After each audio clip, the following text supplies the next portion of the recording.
So a few weeks ago, I posted this on Instagram, and it is by far the most viral piece of content I have ever posted on the internet. And not just by a little bit, by times 10, times 100, times 1,000 to the 1,000th, 100th power, a lot. And so obviously it resonated with a lot of people, and I figured it was worth talking about because the quote is not a random one. It came from a very specific point in my life and a very specific time of my life on this journey that I am still on, that I venture to guess that a lot of you guys are on as well through law school and through your legal career or just starting those things. And so the quote says, "A person is a success if she wakes up in the morning and goes to bed at night and in between does exactly what she wants to do."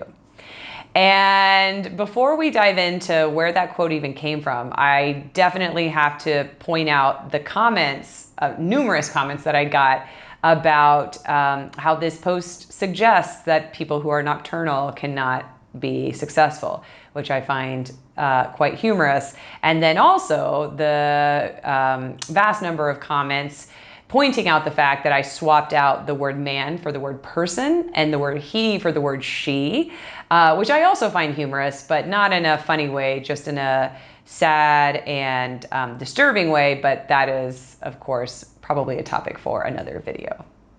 But coming back to the source of this post or the genesis of this post, and the reason for it is that I would say over the past several years, I've really struggled with the definition of success. What does success mean? What does it look like? What does it feel like? What metrics do you use to measure if you're successful or not?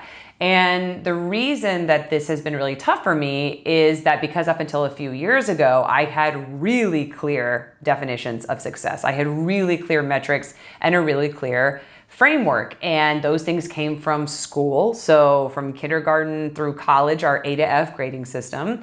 Those metrics came through law school. So a very clear delineation of who's at the top of the class, whether that's top 5%, top 10%, top 25%, top 33%. A federal judicial clerkship, so the definition of the most prestigious job you can get out of law school, and then a big law job, the combination of something very prestigious and also very lucrative. And then after that, it was working your way up the big law ranks to make partner. So really clear path, really clear structure, and I loved it. And the reason that I loved those frameworks is because I really thrived in them. I loved having a clear plan on exactly what I was supposed to do. I was really good at school, and so I felt really capable and I saw myself achieving in that system. And I really got rewarded for the success that I was having in that framework, whether that was literal awards or recognition or prestige or scholarship money or job opportunities. And so that definition of success and going after that definition of success really served me in a big way for a really long time. And it wasn't until I walked away from being an attorney in big law that I felt completely lost, because I didn't have any mechanisms in place to know if I was doing a good job, if I was doing the right thing, if I was being successful or not. And so for several years, I lived in this very uncomfortable and oftentimes really painful sort of self-identity crisis, because I didn't want to give up that part of me that valued hustling and working hard and going after things and achieving. But at the same time, the things that I was spending my time doing and what I was going after in my life were not these bright, shiny things anymore, like I had experienced what I had done up to that point as. And not only were they not bright and shiny and successful, they were actually, the way that I was evaluating them was really disappointing and unimpressive and lazy and pathetic even. And they were just losing so hard on this scale that I had determined success by up to that point. So in the grading, so to speak, of success that I had been using, they were the lowest of the low on the totem pole. And so when I finally realized that I was torturing myself by evaluating what I was doing with this outdated framework of success that I'd been using up until that point of my life, I finally decided to dive into this question of what does success mean, and start to shift it and start to change it for where I was in my life at that point. And so after years of really incredible therapy, there were sort of two breakout moments or two aha moments that I really experienced a shift. And so I want to share those with you guys. So I hope you're ready to get a little bit deep here. So the first realization came in the moment that I realized I was defining success by a very delineated, very hierarchical structure of impressiveness. And that hierarchical structure had three components to it. Where did you go to school? What grades did you get? And what job do you have?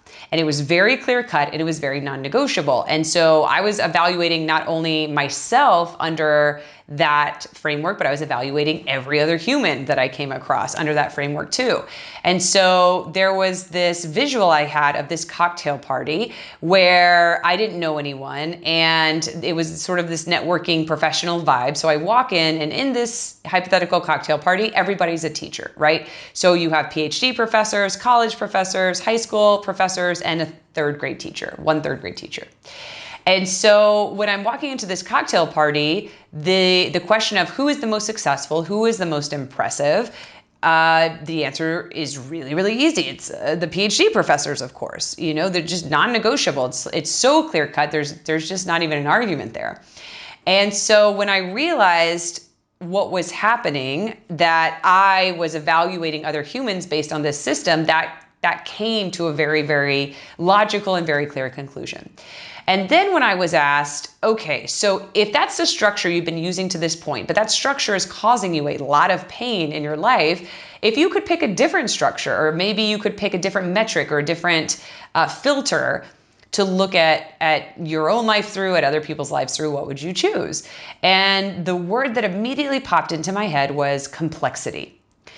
And this idea of just all of these really rich and vibrant and interesting pieces of humanity. And if I was being honest, at that phase, at that moment in this phase of my life, that's what I value way more than where people went to school, what grades they got, and what job they have. And so when I sort of said that word out loud, it really sort of brought in all of these different layers of what I actually value and what I actually think is valuable in life and in other people. Things like, where are you from, and what experiences have you had, and what hardships have you gone through in your life, and what memories make you cry, and what memories make you laugh, and what are your favorite movies and favorite songs, and trips you've taken, and people that have influenced you, and like all of these different things. And so looking at success, or looking at impressiveness through a lens of complexity, that changes the whole game. And so rather than immediately picking the PhD professor, I would have to dig a little bit deeper. I would have to get to know these people. I would have to have some conversations with these people. Maybe the PhD professor is incredibly shallow and vapid and one-dimensional. And maybe the third grade teacher has been through so much stuff in her life, and she's an incredibly complex person. And that is the metric that I wanted to use to evaluate other people, but also evaluate myself. The second big breakthrough moment that happened for me was when I realized that I was not only defining success by those impressiveness metrics, I was also extending that and conflating that to the value of my life.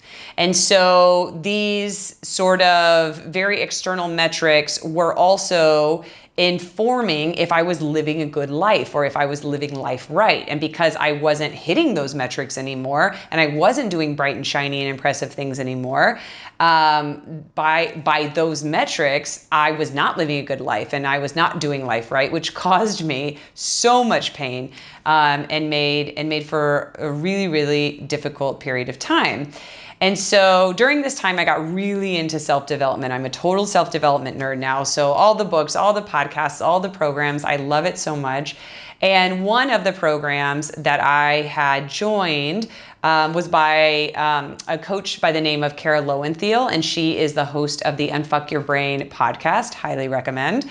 And one of the things that she was saying is that at some point in her life, she had been able to redefine her life's purpose. I know this is very, very, very heavy, guys. I'm totally aware, but we're totally going there. So she had defined her life's purpose as showing up fully for the entire human experience. And when I heard that, my brain exploded in the best, most beautiful way possible, because that resonated 100,000% with me. And I also experience life that way, especially at this phase in my life of showing up fully for the entire human experience. And if that was the way that I was going to define a successful life, then I was crushing it. Like, I was doing so well. And not only was I doing so well, everything I did contributed to success. Like, I couldn't not do it right.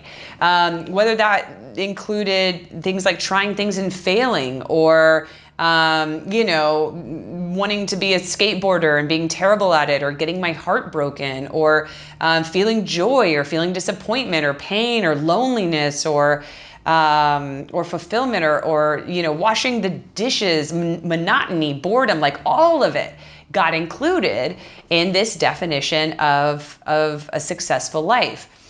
And so that was a really, really, really cool moment for me, that really flipped everything on its head and finally helped me sort of ground into this new definition of success, this new way of measuring it, this new sort of metric that I could kind of turn to and look at as a way to check, give myself some kind of measurement tool to know if I was successful, if I was living a successful life, if I was doing it right. And so that brings us full circle back to this post, and this idea of success is a person who wakes up in the morning, goes to bed at night, and in between does exactly what they want to do. Because the beauty there is that my definition of success doesn't have to be your definition of success, and everybody gets to define success for themselves.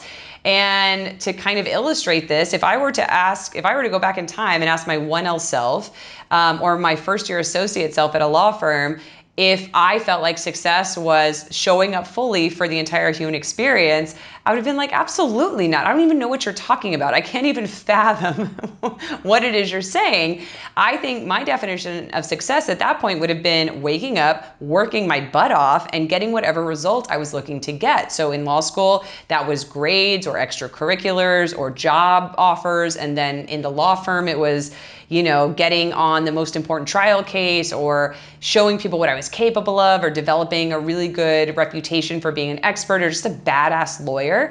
And so, yeah, over time, the definition of success shifted for me. It likely will shift for you as well. And so I think what was so amazing and so cool about seeing how viral that post went was that I think that that's an indication that, like, maybe us as a generation, or like us as humans, are like ready and open and excited to give ourselves that permission structure, that freedom, to really make success mean what we want it to mean, and make our lives look the way we want them to look, without having to or forcing ourselves to internalize pieces that might come from outside sources, from our parents, or from school, or from certain jobs, or from celebrities, or from what we see on TV, or what we read about, or whatever it is. And again, gives us that permission structure and that freedom to define success internally, and what are things that we value, or that we're looking for in building the life that we want. And that's going to look different for every single person, and it will likely change as you go through life. So yeah, I know we got pretty deep on that one, guys.